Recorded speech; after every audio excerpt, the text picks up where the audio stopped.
Hello, friends. It's good to be together again. Um, I've got many videos in recent days, including several today, that I've tried to send you. None of them will load or send. I've got a very weak connection here at my mother's home in mid-Michigan. And so this time, I'm not even going to try to really do real content. I just want to do something that's long enough to have said hello to you and just say I miss you. I'm looking forward to our time together. I'm so grateful for the discussions that have been restarted here. Want to shout out to Finn, who's going back to Germany and yet uh, given us two long, very substantive, wonderful reflections this week.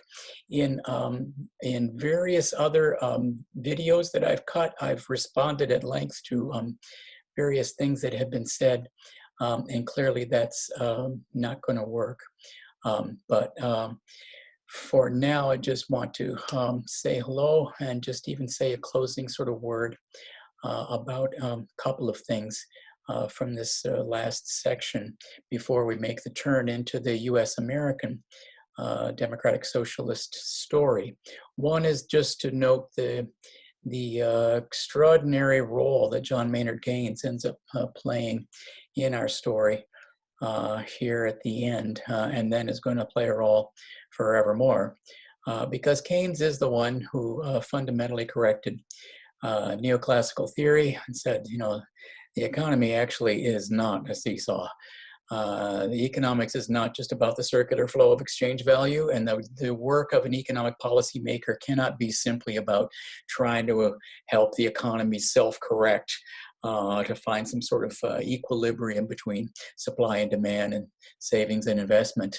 The economy is more like an elevator, and if it gets stuck, it becomes the job of the government to take the risk of setting off inflation by stimulating demand.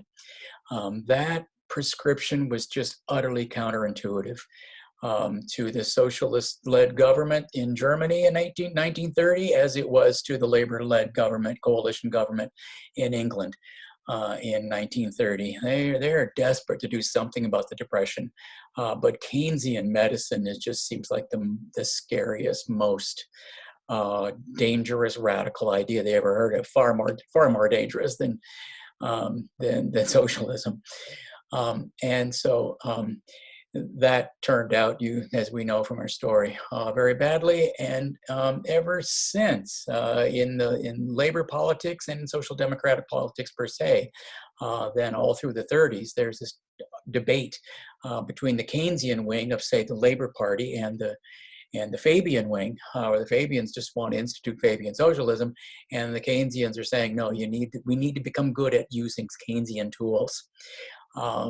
And when labor got in power in 1945, yes, that's very much a Fabian agenda that was enacted. At least 90% of the Fabian agenda was enacted between 1945 and 1951, and really they never quite got to the distribution of wealth, and they didn't do much of anything with the schools. But what the revisionists said after they fell out of power in 1951 is that just as important as those two things is the fact that socialism itself needs to be decentralized, that we need to find more creative ways of creating mixed forms of socialization from below, so that socialism isn't just this state-controlled, centralized thing from above. It's got to be at least as much below as from above, which has so much to do with what the ethos of democratic socialism is and the role of ethical values in creating it. And the like. And so the discussions we get into at the very end of the book are going to read as something that's very contemporary as we move into the American part of this story.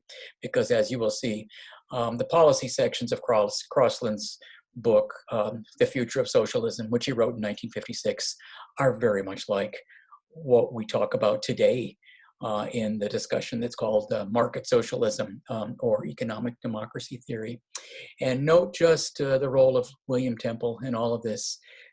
Temple writing works of philosophical theology in the 1930s, it seems like he's conceded to the Fabians, that he's become a kind of Fabian, sort of the way that Cole did. And yet it turned out, no, Temple has never let go of guild socialism. And now in the context of while England is at war and being bombed in 1941, he puts out this book saying, if we instituted a tax on major company profits and made it payable in the form of shares to worker funds at the local and regional level, and as these funds increasingly build up, workers are entitled to more and more representation on company boards, and we would be building a form of guild socialism by that quite simple means.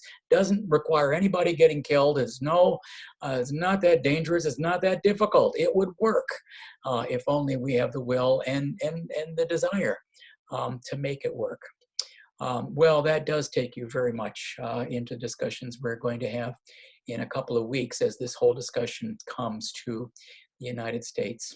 So I'm going to break off there, friends. I'm hoping I'm under 9 minutes and that I'll be able to send this one. And so I miss you so much, and I'm looking forward to these weeks that we have yet together. Take care, friends.